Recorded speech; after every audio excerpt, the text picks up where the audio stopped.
This is my video assignment for chapter 4. The question is, Joan is phenotypically normal but had a child with cystic fibrosis from her previous marriage. Joan's father is affected with hemophilia, which is a sex-linked condition. It's recessive.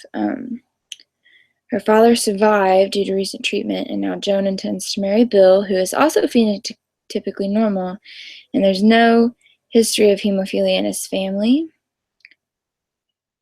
However, Bill does have a sister who is affected with cystic fibrosis. Assume Joan and Bill do marry and have a child. What is the probability that this child will have cystic fibrosis? First, I'm going to emphasize what will be important in drawing the pedigree.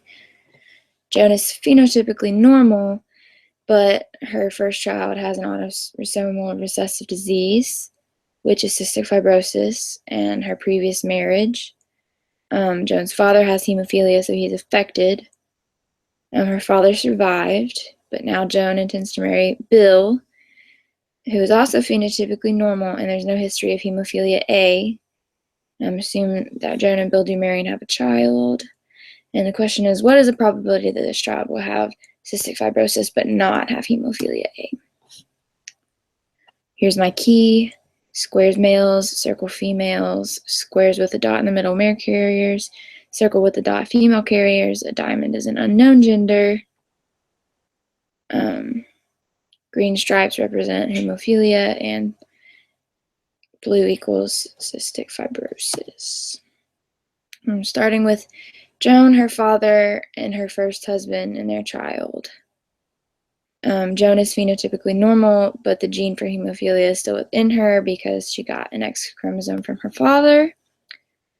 Because her first child from her first marriage was infected with cystic fibrosis, one can infer that she's a carrier because her first husband was likely a carrier as well. Since the child has cystic fibrosis, both parents would need to have a recessive allele. So here's Joan, a carrier for cystic fibrosis, as well as her first husband.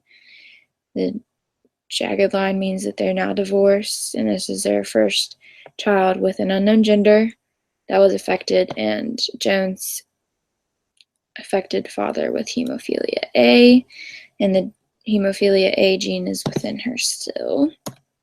And you have to add on Bill's family.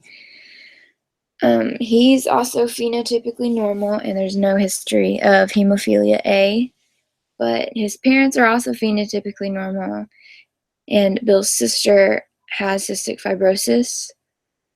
So one can assume that his parents are carriers because both of them had to donate a recessive allele to his sister, which means that Bill had a 50% chance of also being a carrier. So these are Bill's parents, his father and his mother, his affected sister, and Bill, the carrier for cystic fibrosis. So once you put both of those together and add on their Bill and Joan's new child, you get this, and here is the unknown child. We assume that both parents are heterozygous for cystic fibrosis, right here. So this child, once you perform a Punnett square, has a 1/4 chance of being affected by cystic fibrosis, a 50% chance of being a carrier, and a 25% chance of not having it at all. The probability that this child will not have hemophilia was a bit trickier. There's no history on Bill's side, so he won't contribute anything. However, Joan's father had hemophilia, and the gene is present within her. Her genotype is most likely homozygous recessive, but we don't know about her mother, so I'm just assuming. And she is affected with hemophilia A. However, it still leaves her phenotypically normal. If that is the case, both daughters will be heterozygous for hemophilia A, and both sons will be affected. So there is a 1/2 chance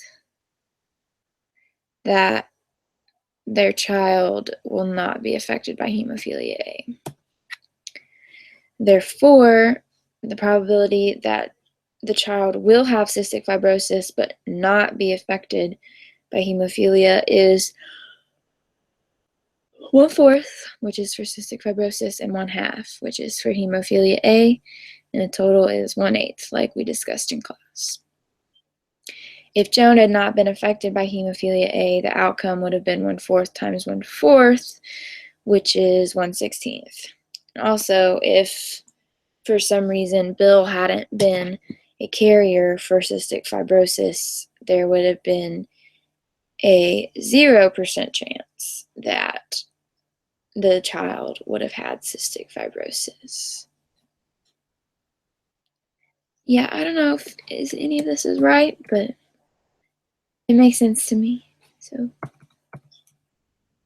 yes, we'll see.